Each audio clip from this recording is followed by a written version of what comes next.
Buenas noches, licenciado. Buenas noches, licenciado. Buenas noches, Lee. Buenas noches, miren, vamos a empezar a hablar de los medios de impugnación y los compañeros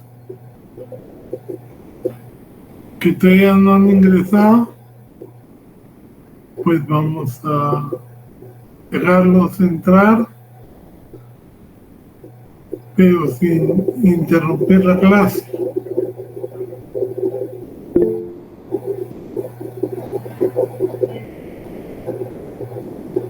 Cuando hablamos de derecho a defensa en general y hablamos de el debido proceso, hablamos del derecho de contradicción que se refleja en el derecho de impugnación. Quiere decir que todas las partes pueden atacar una resolución que va en contra de sus intereses y que va en contra del debido proceso, que le causa agravio, pero esta tiene su propio sistema de recursos. Máxime en un juicio oral, sabemos que como todo es oral, muchas veces vamos a tener que invocar nuestro recurso de viva voz. Vamos a empezar con la teoría básica de los medios de impugnación.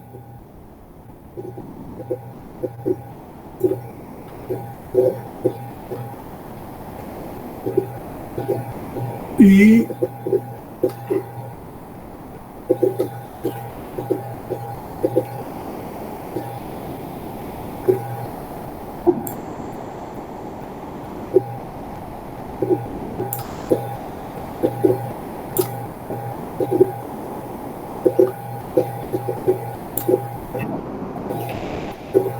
esa teoría básica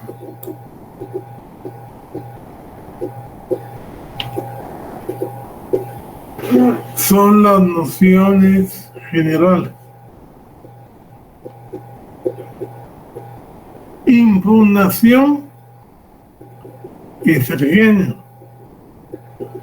y recurso es la especie. Los recursos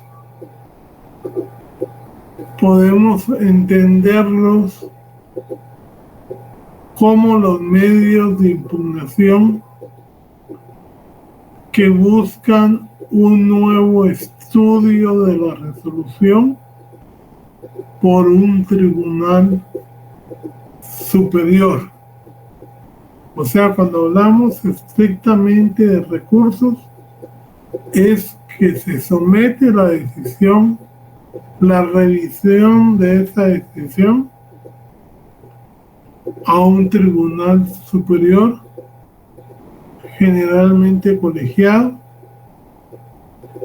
y que está en segunda instancia. Entonces, esos son los recursos. Las impugnaciones que no tienen efecto devolutivo, es decir, que los mismos jueces de primer grado resuelven, se les denomina remedios procesales. Es decir, las impugnaciones tienen como característica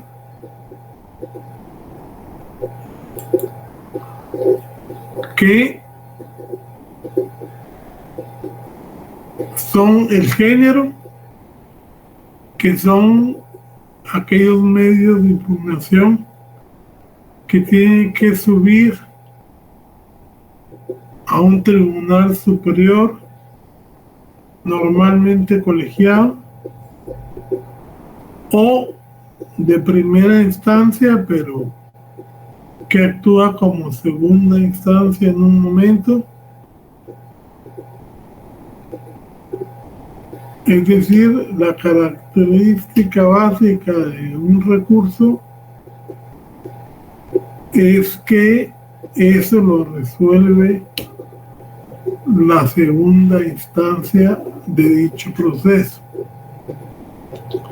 En cambio, cuando el mismo juez que dictó la resolución es el que resuelve la impugnación, o sea, sin efecto devolutivo, a esto se le llaman remedios procesales.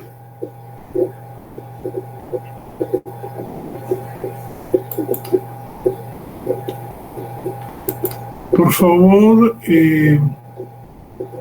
algún voluntario para leer la diapositiva 3.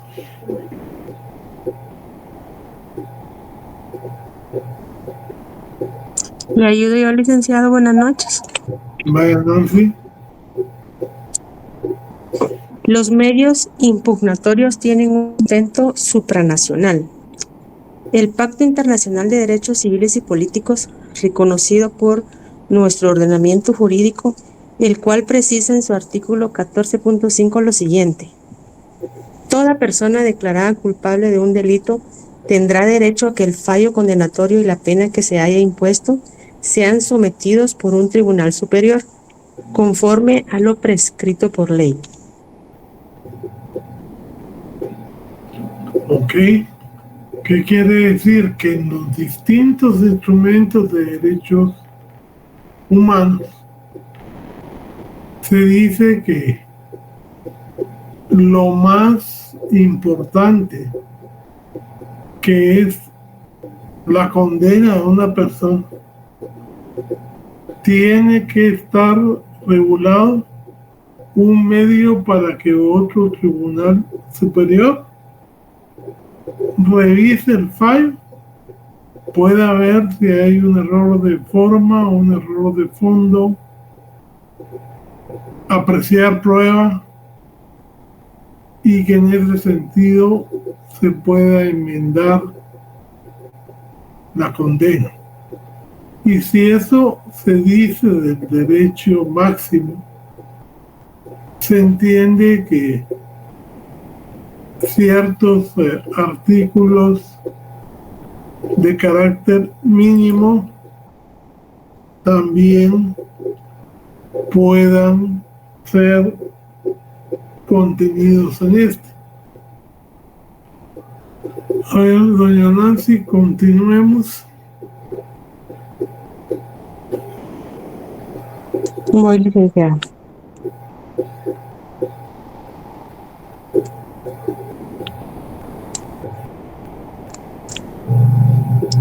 La Convención Americana sobre Derechos Humanos de San José de Costa Rica, la cual precisa en su artículo 8.2 como garantía judicial el derecho de recurrir al fallo ante un juez o tribunal superior.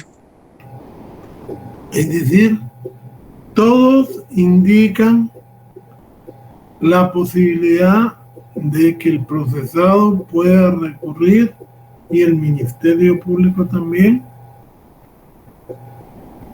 a un órgano superior para revisar el fallo.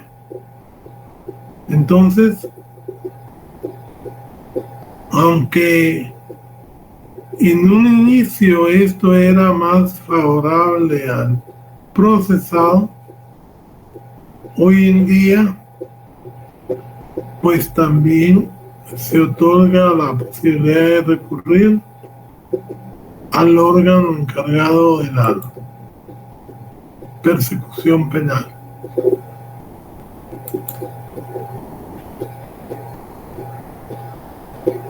La Constitución de la República de Guatemala nos indica, por favor, doña Nancy. Artículo 211. Instancias en todo proceso. En ningún proceso habrá más de 2 instancias y el magistrado o juez que se haya ejercido jurisdicción en alguna de ellas no podrá conocer en la otra ni en casación en el mismo asunto sin recurrir en responsabilidad.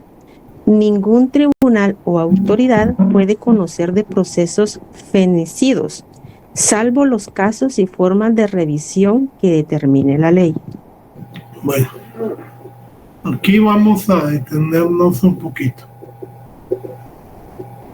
Generalmente, en los procesos orales, donde la prueba se diligencia en el juicio previo, en el debate, y que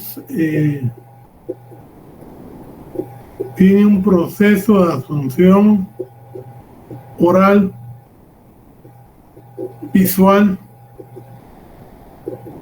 son los jueces los encargados de dictar sentencia. Pero en respeto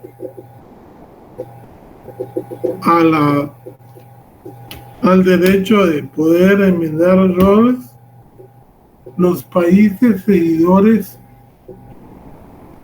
de este sistema tienen la posibilidad de un recurso en donde se pueda señalar que hubo un error de fondo de apreciación de la prueba de forma que puede cambiar la sentencia. Esos recursos no son de segunda instancia, sino que son extraordinarios. Guatemala, como sigue el sistema continental francés,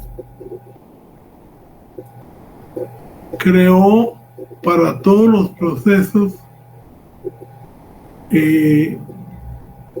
los de primera instancia, que son los jueces que conocen los asuntos civiles, laborales, y creó salas que son tribunales colegiados que se encargan precisamente de las apelaciones. Y extraordinariamente hay ciertos casos en paz, juzgados de paz, que son los menores, que pueden ser apelados ante los jueces de primera instancia, que entonces funcionan como segunda instancia en relación a los de paz. Y los jueces de primera instancia que tienen su superior en la sala. De esa cuenta, ya los recursos de casación y los recursos de revisión son recursos extraordinarios que no tienen siempre que darse o que no pueden darse dependiendo del caso. Por eso es que en el segundo párrafo dice que procesos fenecidos.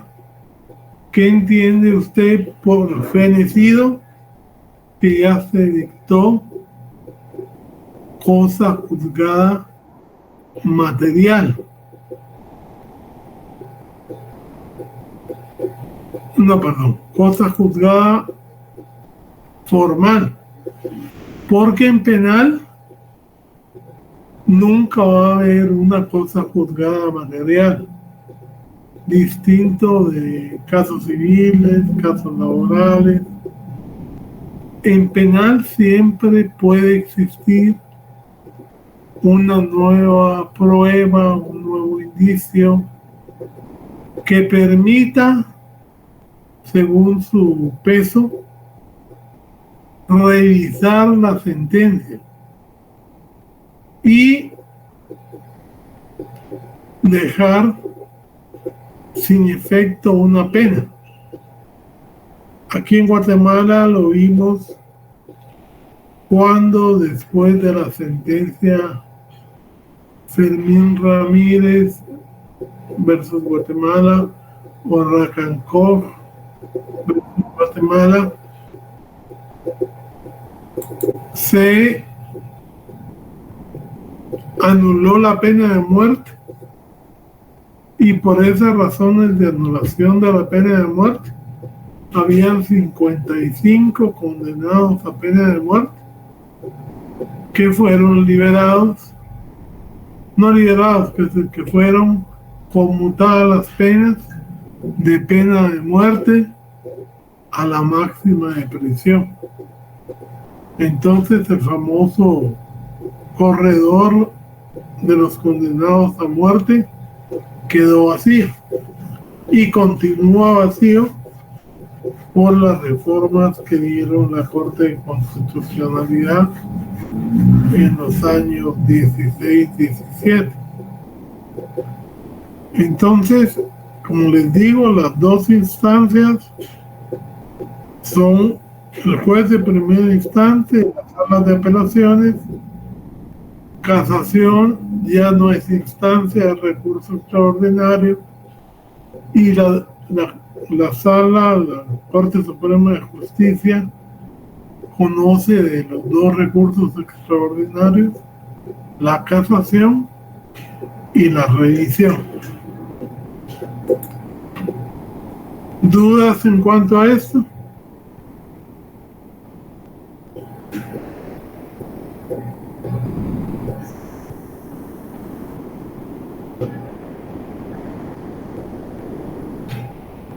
Ese silencio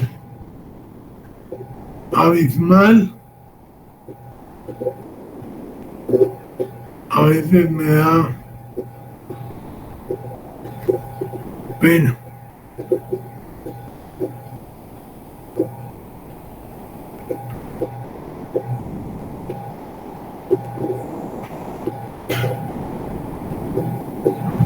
¿No hay ninguna pregunta? ¿Todo claro?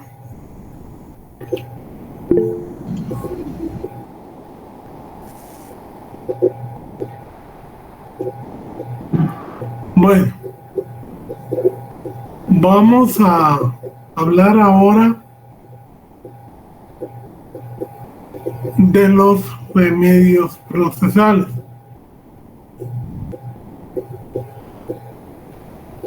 En Guatemala, en el Código Penal, muy respetuoso del debido proceso,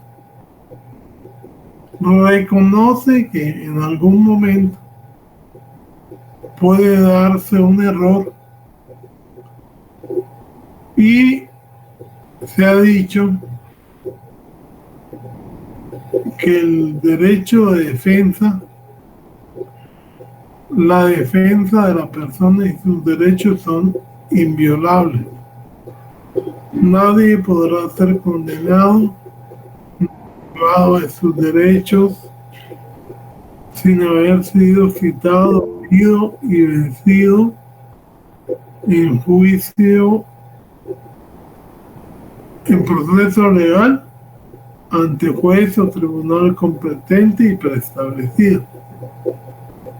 Y ninguna persona puede ser juzgada por tribunales especiales o secretos, ni por procedimientos que no estén preestablecidos legalmente. A ver, don Edgar Giovanni Jerónimo Tojo.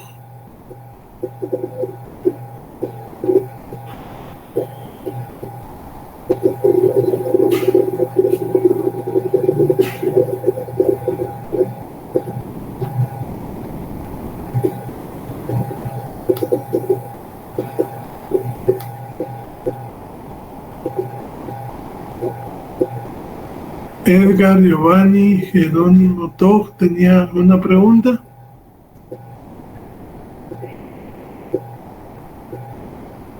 Se me marcó, disculpe.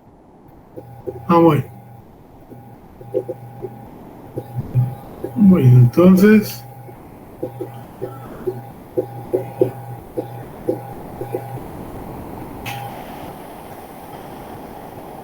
el artículo 20 nos dice el Código Procesal Penal. Doña Nancy, ¿me sigue ayudando? Con gusto, licenciado. Artículo 20. Defensa. La defensa de la persona o de sus derechos es inviolable en el proceso penal. Nadie podrá ser condenado sin haber sido citado, oído y vencido en procedimiento preestablecido y ante tribunal competente, en el que se hayan observado las formalidades y garantías de ley. Aquí ya nos desarrolla un poquito más, que además de ser en audiencia, en todo el proceso se tienen que respetar las formalidades y las garantías de ley.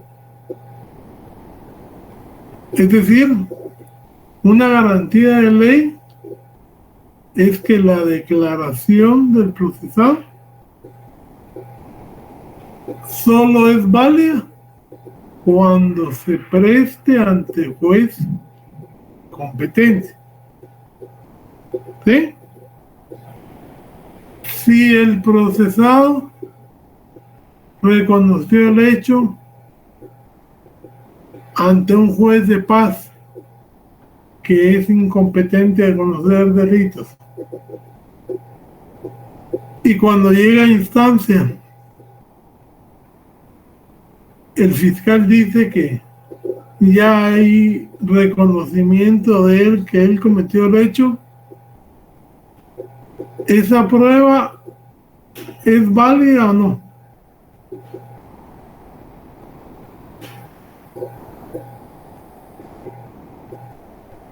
Fue ante juez, pero no ante juez competente. ¿Tiene valor probatorio esa prueba?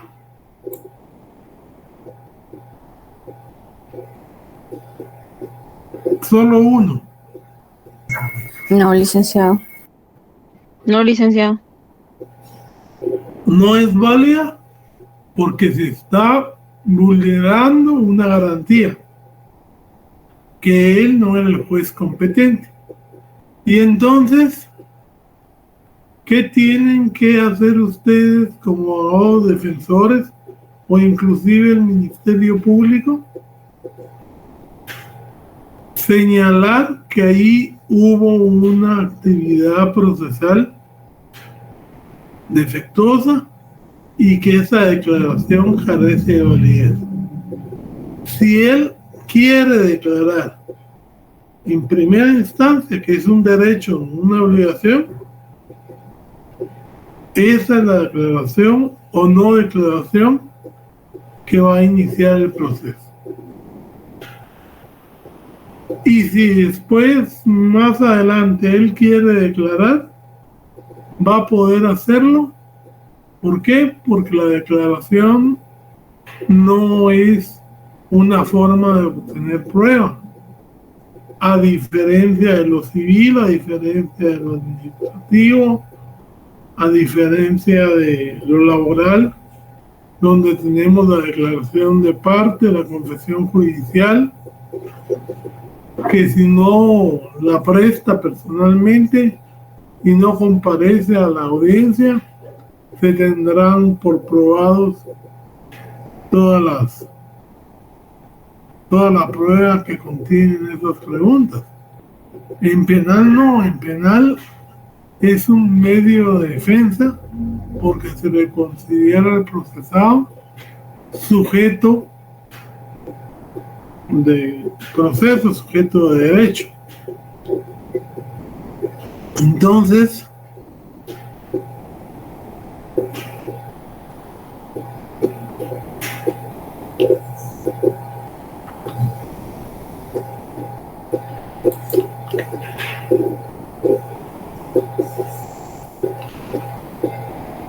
Tenemos aquí una interesante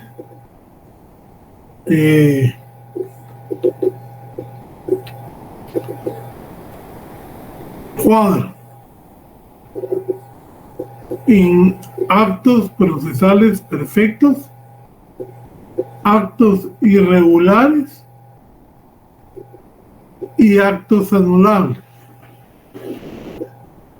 Continúe ayudando, Nancy. Actos procesales perfectos. Cumple con los presupuestos procesales. Actos irregulares. Incumplen con los requisitos legales establecidos en la ley, pero la extensión del vicio no llega a provocar desequilibrio procesal o indefinición y por tanto no provoca sanción procesal, solo responsabilidad administrativa, en artículos 151 y 178 del Código Procesal Penal. Leámoslo, por favor. Voy, licenciado. Los dos artículos. Sí. Ahorita lo busco.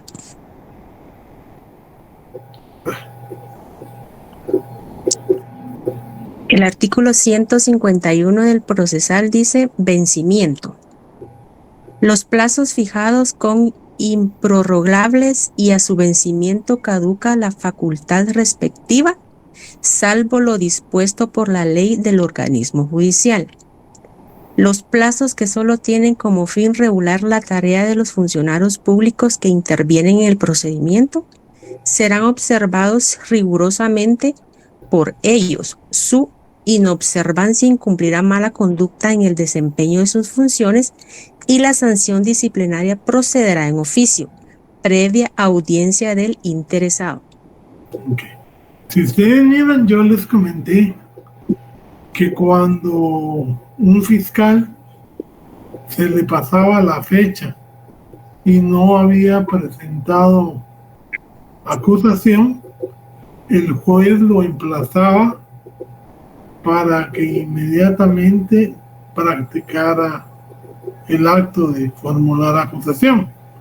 Si no lo hacía, él daba la queja, o sea, lo hacía de conocimiento del fiscal general para que se cambiara a fiscal y el otro cumpliera con lo ordenado. O sea, estamos hablando de un acto que tiene que hacer un funcionario y que al hacerlo fuera del plazo que la ley le otorga, lógicamente no es que anule todo lo actuado, sino que se le va a obligar administrativamente a cumplirlo y con sanción disciplinaria que lo va a tomar como falta el reglamento de sanciones de los fiscales. Veamos el 178, por favor. Artículo 178, plazo. Los autos y las sentencias que sucedan a un debate oral serán deliberados, votados y dictados inmediatamente después de cerrar la audiencia. En los procedimientos escritos, las resoluciones serán dictadas en el plazo fijado por la ley del organismo judicial.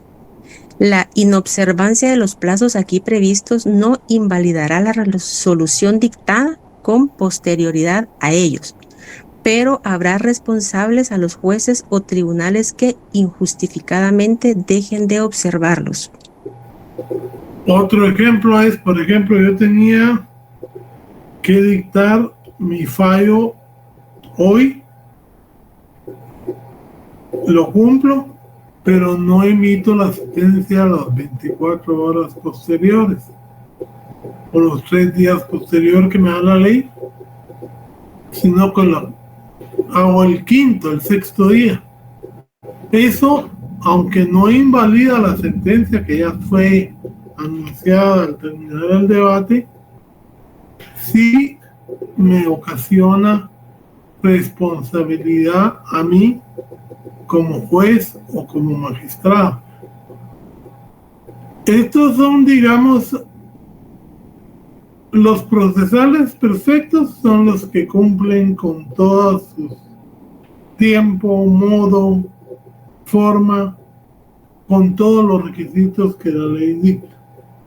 Los irregulares, el vicio es subsanable y por lo tanto nada más causa sanción administrativa. Ahora léame por favor los anulables. Actos anulables producen un gravamen, desventaja o indefensión a alguna de las partes que se debe anulado. No obstante lo anterior, la nulidad debe declararse cuando existe interés procesal, no se hubiera subsanado el acto y el peticionario no hubiera causado el vicio. O sea que no puedo yo, si yo causo el vicio, pedir que se subsane. El vicio, inclusive lo pedí yo, lo pidió la contraparte, me afecta a mí y tiene entonces que ser subsanado porque me causa gravamen. Por ejemplo, el reconocimiento en fila de presos.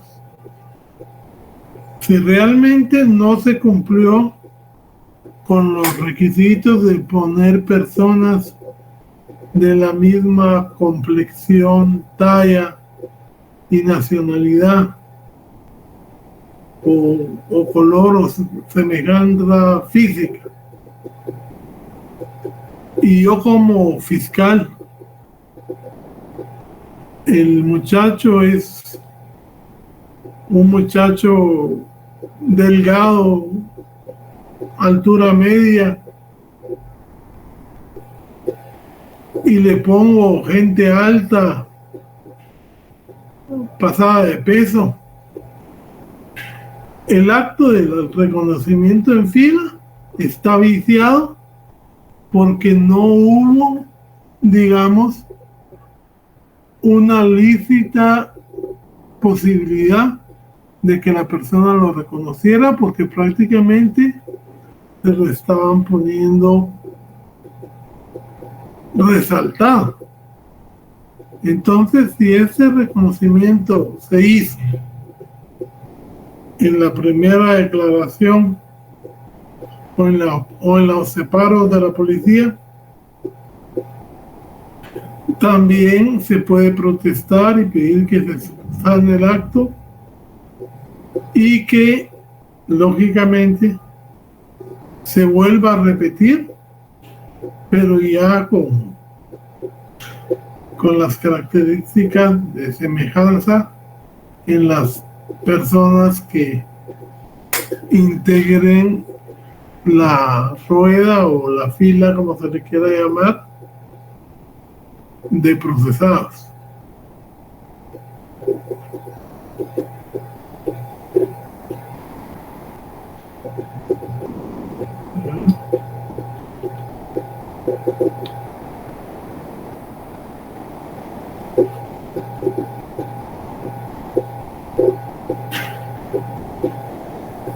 Sigamos leyendo.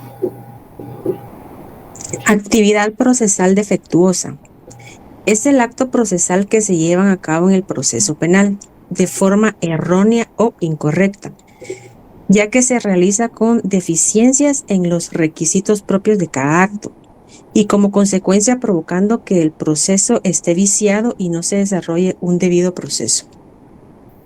Es como los ejemplos que les ponía. Si se vulneró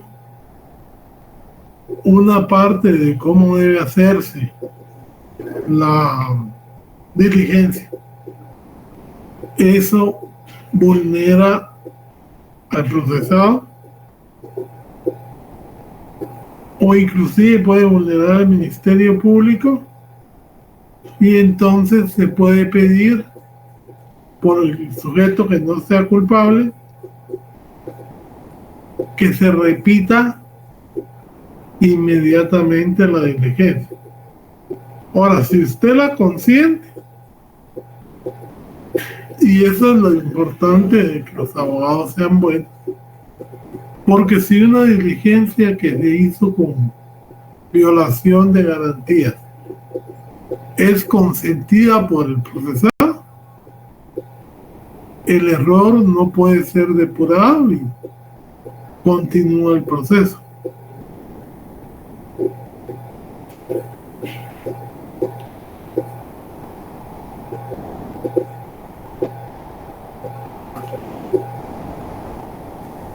Sigamos.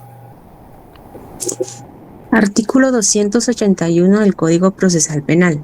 Principio.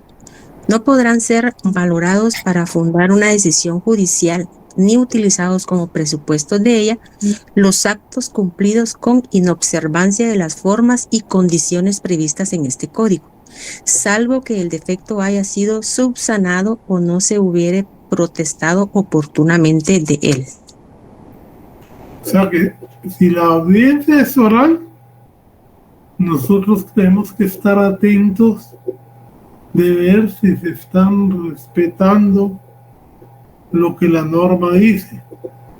Si no se está respetando lo que la norma dice, nosotros inmediatamente tenemos que señalar actividad procesal defectuosa, decir por qué es defectuosa. El juez le va a dar la palabra a la otra parte y va a resolver. Pero si lo consentimos, si no hacemos ver que hay error, se va a continuar con eso. Y si ya pasó una etapa, es imposible regresar a ella nuevamente.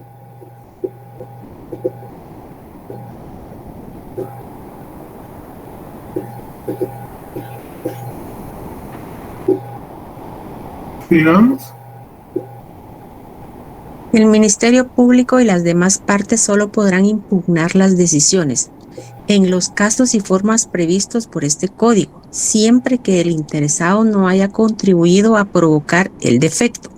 Se procederá del mismo modo cuando el defecto consista en la omisión de un acto que la ley provee.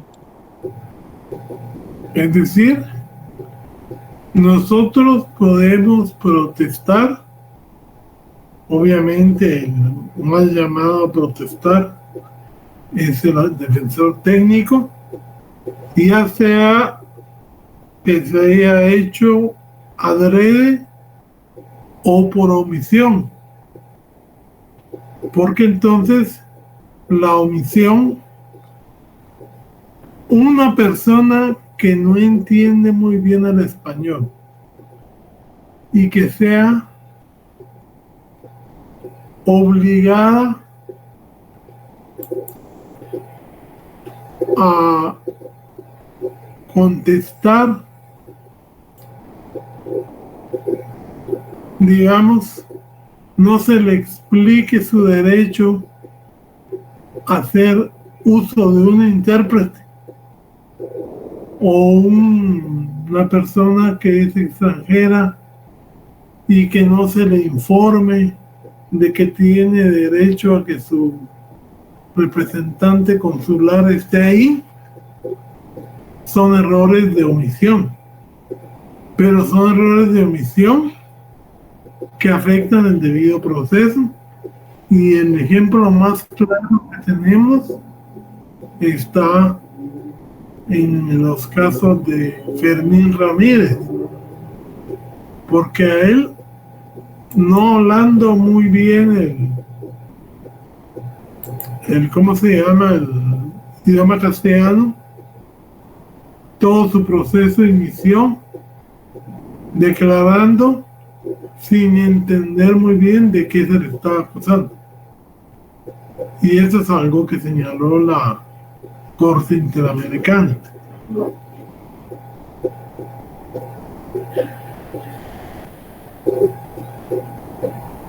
¿Cómo hacer valer ese derecho? Léanos, Nancy.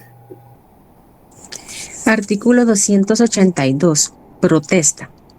Salvo en los casos del artículo siguiente, el interesado deberá reclamar la subsanación del defecto o protestar por él, mientras se cumple el acto o inmediatamente después de cumplido, cuando haya estado presente en el mismo. Si, por las circunstancias del caso, hubiera sido imposible advertir oportunamente el defecto, el interesado deberá reclamar inmediatamente después de conocerlo. El reclamo de subsanación deberá describir el defecto, individualizar el acto viciado u omitido y proponer la solución que corresponda. ¿Verdad? Ustedes, cuando están en un acto público, tienen que estar realmente con el manejo de su código, si es una prueba, si es un careo. Ustedes tienen que estar, digamos, atentos. Por ejemplo, que yo soy abogado defensor, no, abogado querellante de una niña, y alguien quiere que la niña declare frente a su agresor.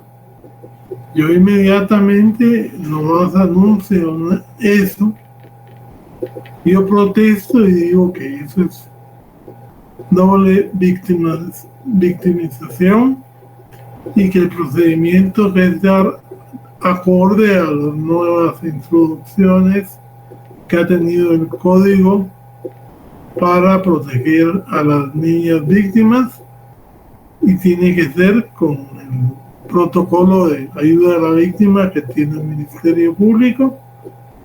Y entonces me opongo rotundamente a que se inicie la prueba. Entonces, lógicamente, tal vez aquí en la capital sea fácil, pero en un pueblo esa posibilidad es más real, y entonces hay que estar atento, porque si la niña por el miedo dice no, él no fue, prácticamente yo voy a quedar con el victimario libre, porque es el reconocimiento de la víctima. Entonces hay que protestar. En este caso sería que se subsane la declaración de la víctima, porque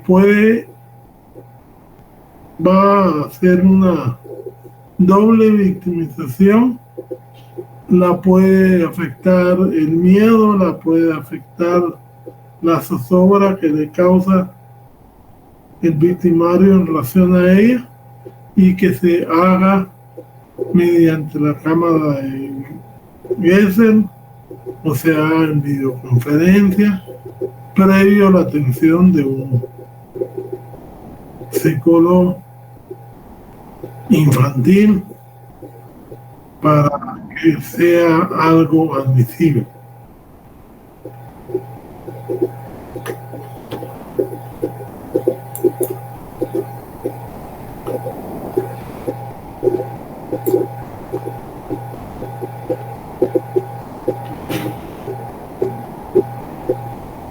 El artículo 283 habla de defectos absolutos. Leamos, Nancy. No será necesaria la protesta previa y podrán ser advertidos, aún de oficio, los defectos concernientes a la intervención, asistencia y representación del imputado en los casos y formas que la ley establece o los que impliquen inobservancia de derechos y garantías previstos por la Constitución y por los tratados ratificados por el Estado. Es decir, son defectos absolutos aquellos que atacan normas constitucionales o de derechos humanos y que vulneran de forma total la defensa de los procesados, por ejemplo, que no goce de un abogado en su primera declaración. Por ejemplo, que se quiera admitir una supuesta confesión bajo efectos de tortura. Bueno, todos los que son derechos fundamentales, que son absolutos y que debieran ser advertidos de oficio, deben pues considerarse el acto nulo y repetirlo en las condiciones que la ley expresa.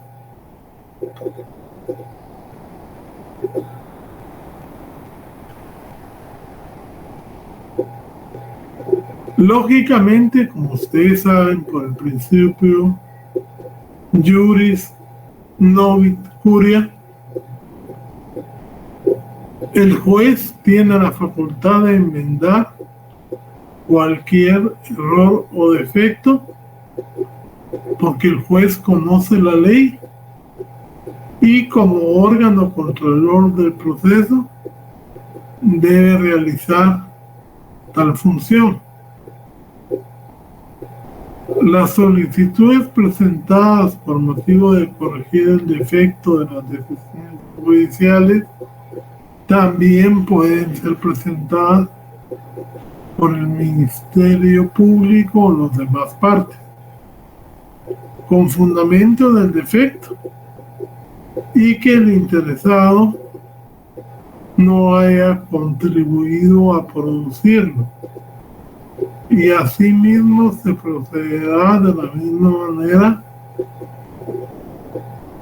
cuando el defecto consista en la omisión de un acto que establece la ley.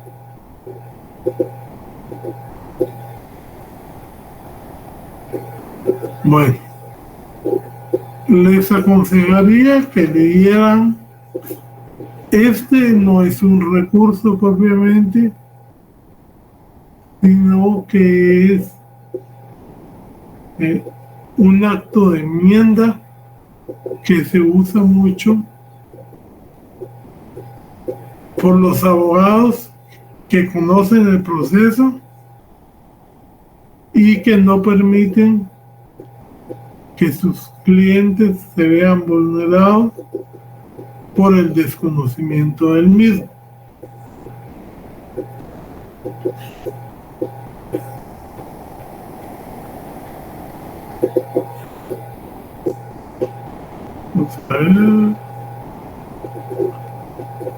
Lo vamos a dejar hasta aquí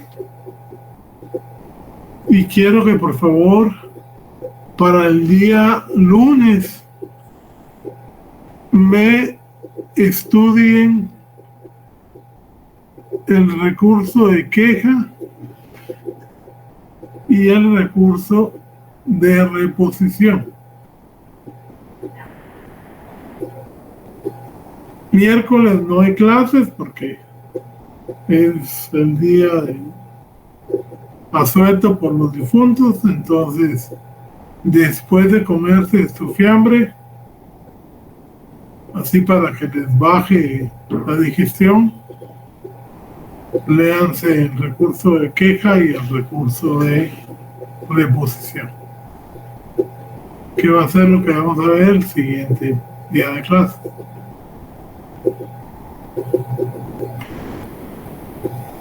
Gracias, licenciado, muy amable. Cualquier pregunta, cualquier cosa,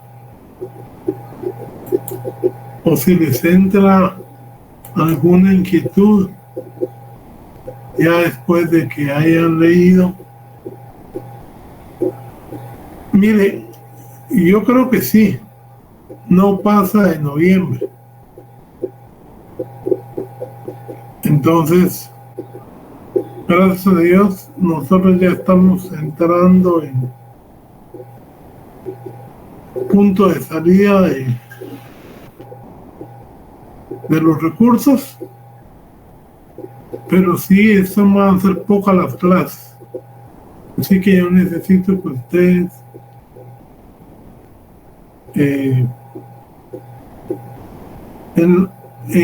para penal 3 generalmente estoy en la A. No, ya con ustedes ya no estoy porque nada más doy procesal penal 1,